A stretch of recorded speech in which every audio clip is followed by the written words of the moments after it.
call the hearing to order this morning. Today we are having a hearing on a draft bill, Title II of the 21st Century Workforce, and we have a distinguished panel of witnesses with us this morning. And I'm not going to introduce you now, but I'm going to introduce you just prior to your 5-minute statement. But we do thank you for joining us this morning. And I'd like to recognize myself for 5 minutes for an opening statement. First, I want to thank Bobby Rush, as well as Bill Flores, Gene Green, and Richard Hudson for sponsoring the bipartisan discussion draft that we'll be talking about today, entitled The 21st Century Workforce. This discussion draft will become part of our larger energy legislation that will be rolling out in the weeks ahead. I've already complimented you, Bob, and thanked you for coming. As we all know, the domestic energy sector is undergoing dramatic changes. Thanks to American innovations, our decades of declining oil and natural gas production have given way to tremendous increases in output. The Energy Information Administration recently projected that the U.S. will eliminate net energy imports by the year 2030. This abundant and affordable energy is sparking new manufacturing activity in the U.S. America's energy and manufacturing renaissance is also leading to a jobs renaissance. Energy and energy-related employment has been one of the few economic bright spots in recent years. Everything from those employed discovering and producing energy to those constructing and operating the infrastructure to transport it to the new factories that are powered by it. But America's energy transformation has some problems because we're now finding that we need more trained workers in these areas, skilled workers. And so there are many opportunities out there. And that's what this legislation is all about, trying to assist in the development of these new job opportunities. As you know, we've also had a lot of people lose their job as we make this transformation in energy. Certainly in the coal sector, they've been hit very hard. And so we have a great opportunity here. I know the Department of Energy has already expressed an interest in developing a jobs program, but we feel like it's important to provide some guidance in that. And as I had said earlier, Bobby Rush has been talking about this for some time, and actually his draft was the basis for this Title II. So we have a unique opportunity here in our broader energy bill to address this issue, and that's what we hope to do. And we hope that your testimony will provide us some insights on your thoughts on this important subject. Mr. Charles Wilson, who is the Senior Reactor Operator Trainer and Managing Partner of CW Consulting Group. Thanks for being with us, and Mr. Wilson, you're recognized for 5 minutes as well. Mr. Chairman, Ranking Member Rush, and the other members of the committee, my deepest gratitude. I am a 36-year-old black man who was raised in the South Side Inglewood neighborhood of Chicago.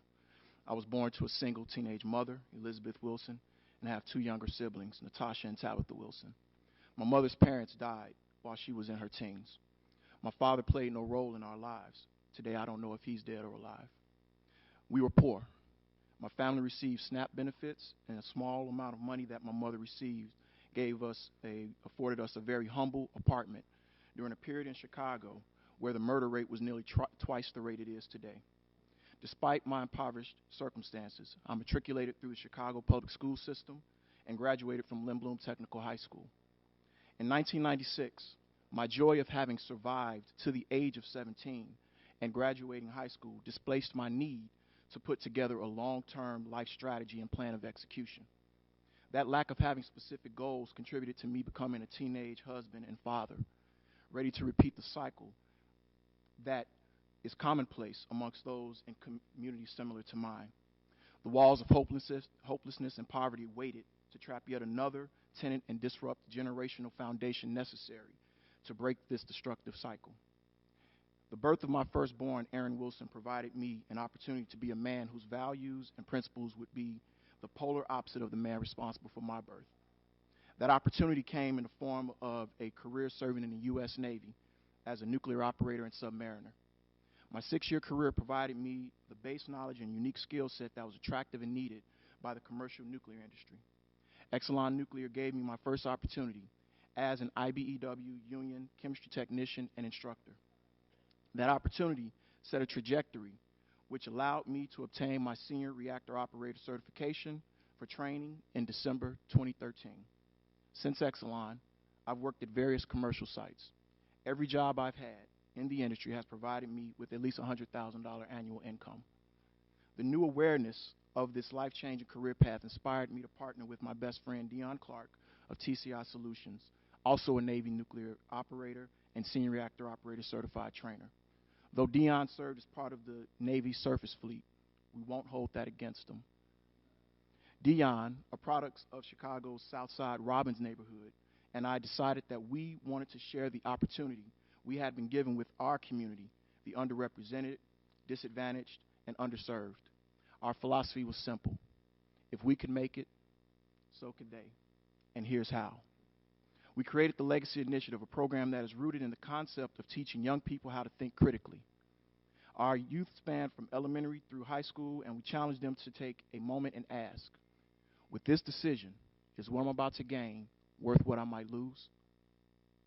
We incentivize this intrinsic behavioral change by using ourselves as muses, making them aware of the opportunity and educating them on how to attain these opportunities. From 2008 until now, we have taught our character development and logic curriculum to more than 4,000 youth in Chicagoland, Arizona, and Pennsylvania.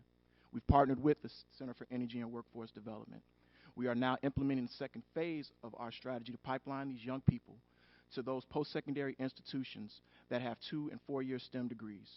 These individuals, in turn, will become the qualified, skilled workforce that the energy and manufacturing industries need.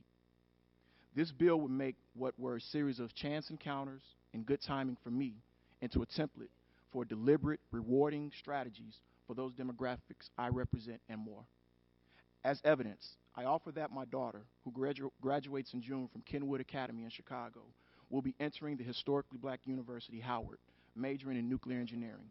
My oldest son, Willie Hampton, graduates next year and intends on obtaining his 2-year technology degree, getting a job as a nuclear operator, taking courses while he's utilizing his company's tuition reimbursement benefit, and then graduate with his undergraduate degree at the same time as his high school classmates. But he'll have 2 years of work experience, having enjoyed a 6-figure income and having no debt. Our paths, like the ones funded and supported by this bill,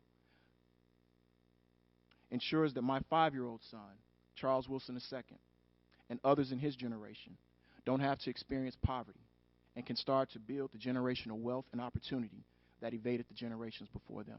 Thank you. Thank you, Mr. Wilson. And Mr. Wilson, you and Mr. Clark, in your program, do you all have training programs, or is it more of a mentoring, or how does it exactly? A combination of both, Mr. Chairman. What we found in our time was that we had to change the behavioral process and thinking of the young people in some of these communities.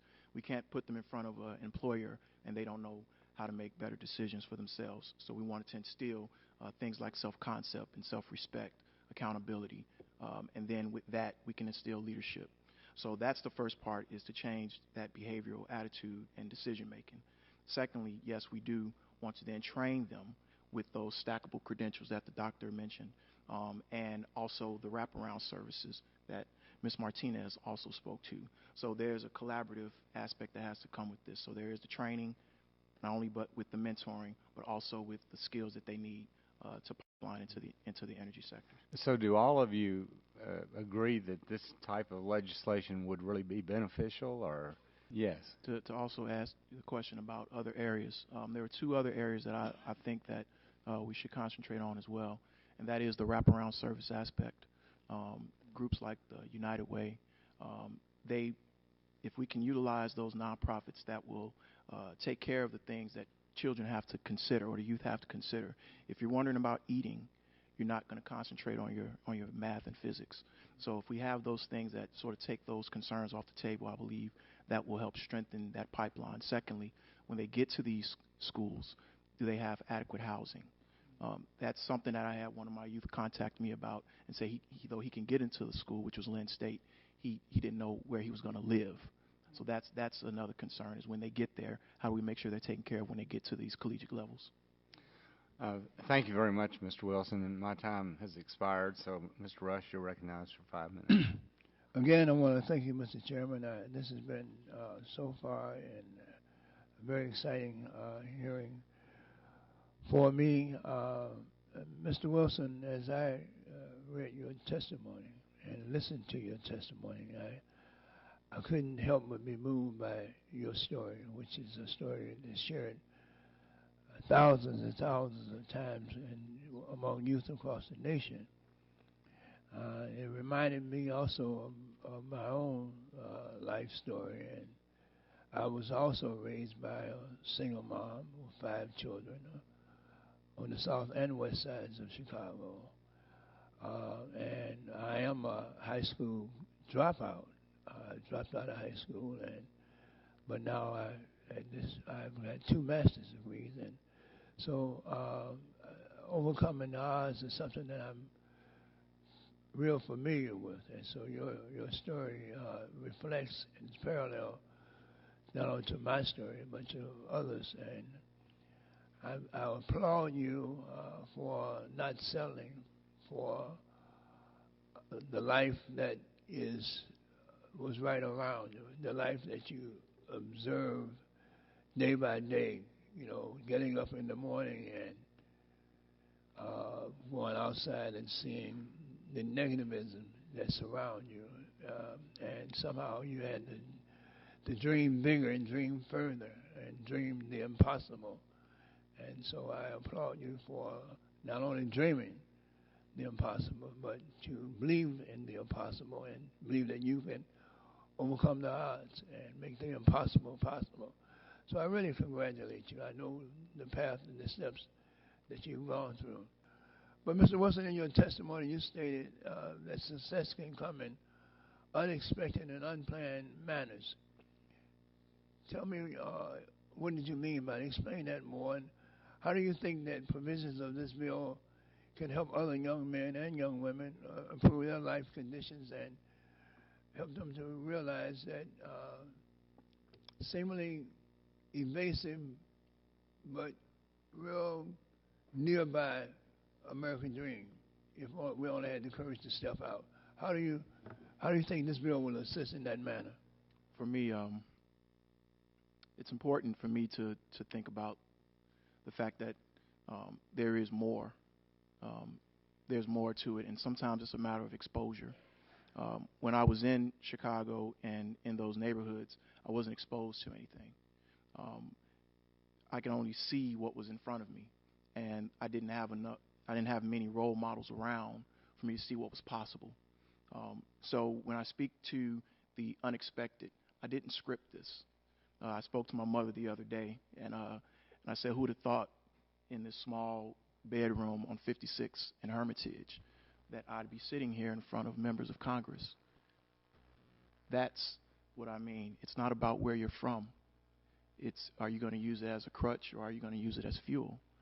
And once you are exposed, once you have access, I believe that these young people that we're talking about, they'll see what they need to become. We'll incentivize that behavioral change. We'll see that there's something to lose. And when you feel like there's something to lose, it changes your behaviors. So for me, that is what did it. I looked at my daughter, and I did not want her to have to repeat the cycles of not having a father in her life. My father became my fuel. If I do the opposite of what he does, he's given me my blueprint for me to be successful and hopefully raise successful children. And I want to speak to a legacy. This is what it's about for me. My children saw me and how I did what I did, and now their efforts are deliberate. They're planning it. It's not happenstance, which is what happened for me. If I didn't have a friend, Brady Fox, that went to the Navy and said, hey, do you want to come? I looked around. Why not join the Navy? And with that, I was selected to be a part of the Navy Nuclear Propulsion Program. And I'm able to now say that that gave me the foundation that I have right now. And with these institutions, these educational opportunities we have now, this can now again be another pathway that wasn't expected. It now exists, and I believe this bill will allow more of these type of stories to again be deliberate. In a similar way, I dropped out and I was 17 years old.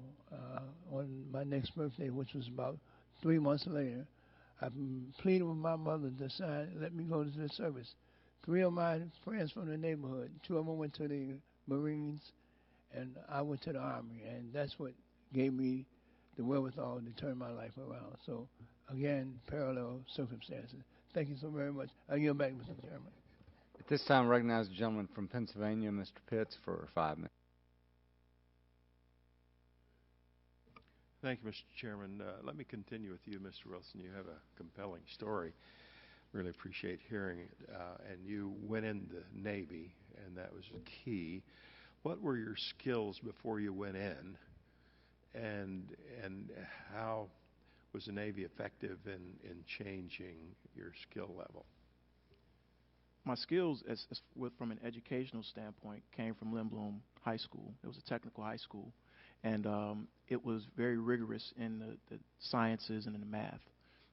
I was unaware that I would need to use algebra or understanding what velocity and force and anything meant. And it's funny, when I took there's an exam that's required once you take what they call the ASVAB for the military. I was then selected to take this nuclear entrance exam. I recall one of the questions talking about speed, and it happened to be something I paid attention to with my teacher, Mr. Robinson, in physics. I needed a 50 to pass, and I had a 52. And there were 5 of us that took it, and I was the only one that actually passed. And when I looked around, they took me into a room, and they said, we want to talk to you, Charles. I said, what's that? You're the only one that passed. And I looked at people who were college educated around me. They were speaking about this nuclear program as if it was something that they knew they were going to get. And I looked around, I was the only one that passed. So I would say that time in high school, that education, that math and science focus is what gave me the foundation. Any other skills came from just truly the survival of being in Chicago. And I was a pizza delivery guy. I don't know if that had anything to do with it. What were the key components? You have a real compelling story. I want to drill down a little bit. What are the key components to your behavioral change? My mother first. She truly represents, Elizabeth Wilson represents fortitude, strength, and more importantly, resiliency. You have to understand, a teenage mother having 3 children and not planning her life to be that way, and not having her own parents to fall back on because both of them died while she was a teen. And so she literally was trying to write the book as she was moving forward. She inspired me. She gave me the belief in myself as well. She encouraged me to be free.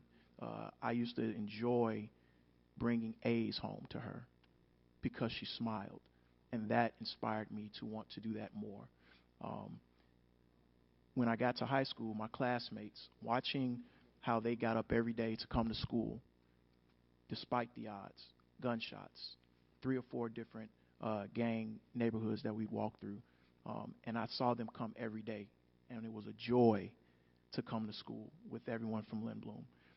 Those things, that relationship is what caused me to say I want to do more. I want to do better than what I'm seeing.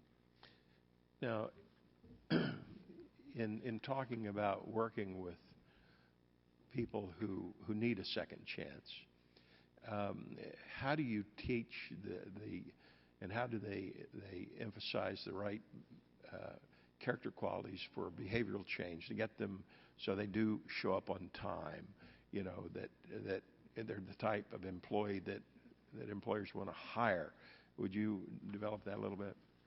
I believe the first thing is we have to be transparent and honest about what opportunities exist. Very many times we speak very vaguely about what an opportunity is. So someone from, let's say, my neighborhood, when I would go speak to the young people that we had in Chicago and other places, I would literally take them my paycheck. and I'd pass it around, and I would tell them to look at the number on my paycheck and let them see me tangibly and give my story and say, I'm nothing but you. There is no magic pill except focus and having specific goals, because after you have these specific goals, the map to get there will lay itself out. So I think when you're honest and transparent, the other thing is you have to be very transparent about your errors. We typically try to gloss over the errors and only get to those good things about us. So being transparent is what allowed me to now have people that trusted me. And when I give them now these suggestions, they'll take it for face value initially. And then when they see the results, they're bought in. So it's actually becomes intrinsic, because I first show them that it's possible. And then secondly, here's what it takes to get there. And then they'll believe it. I think that's what it is. All people need is an opportunity. And if they see that it's possible and they see someone in front of them that looks like them, that can speak to and articulate a message for them that's palatable, I think they'll get it from there. And you're obviously teaching that to your children so you can replicate success. That is you're correct. Real inspiration. Thank you very much. Thank you, My Mr. time's Pittsburgh. expired. Mr. Loebsack, you're recognized for 3 minutes. Thank you, Mr. Chair, and our ranking member. I do want to kind of throw a question at you folks that may be unfair and probably should be directed more at my colleagues, and as we work through this bill and do what we can to make it better eventually. But, you know, I was on the Education and the Workforce Committee for 8 years, and we dealt with a lot of these issues on that committee. We passed the Workforce Innovation and Opportunity Act last year, which was the reauthorization of the Workforce Investment Act. There's a huge overlap between what we're talking about today here with respect to the Department of Energy and the various things that have been talked about today and what the Department of Labor does. And I know the administration is trying to interface some of the agencies and what they do. And again, Mr. Chair and Ranking Member, this is something I'd like to be working with you folks on down the road. So how can we, you know, get some of these agencies to talk to one another and work together and streamline some of these programs, maybe combine some of the efforts if possible. But I do want to ask, it's kind of an unfair question, I admit, to all of you, if you have, because you're nodding, if you will, Doctor. Any thoughts about how we might be able to do that instead of reinventing the wheel every time, having one department do something, have another department do something that might be similar to what that department is doing? Any thoughts about that at all? I know it's kind of throwing you folks for kind of a loop here, and maybe I'm doing the same thing to my colleagues. But Is there a way to make effectively a liaison within each department that's meant to sort of see what the overlaps are? I think that'd be a great idea. With the Department of Commerce, with the Department of Labor, Right. where there's a person that looks and sees, okay, what active efforts do you have? Right, and then the Department of Energy, perhaps. Exactly. In this then case. they all just effectively maybe do like a sit down once a month or Right. whatever, any new legislation that comes out specifically for their Right. groups. Is there a way to have maybe a liaison or person? That's a real to reach possibility. out? Thank you, Mr. Wilson. I appreciate that. Thank you very much. Mr. Sarbanes, you're recognized for 3 minutes. Thank you, Mr. Chairman. I want to thank all of you for your testimony. Mr. Wilson, I wanted to ask this question. Obviously, in the STEM arena, we want to make sure that the academic curriculum that's offered in the classroom for young people in that K-12 space is as rigorous and holistic as it can possibly be.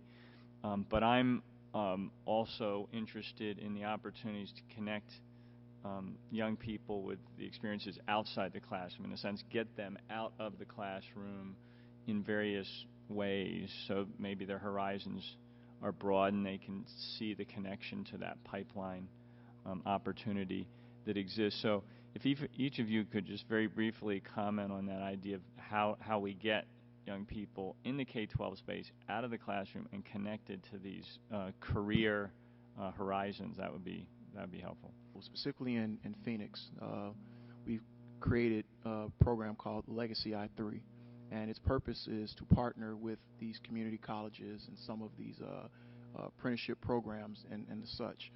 There's a specific partnership that's created with APS and Palo Verde Nuclear Generating Station, and they've created an ambassador program.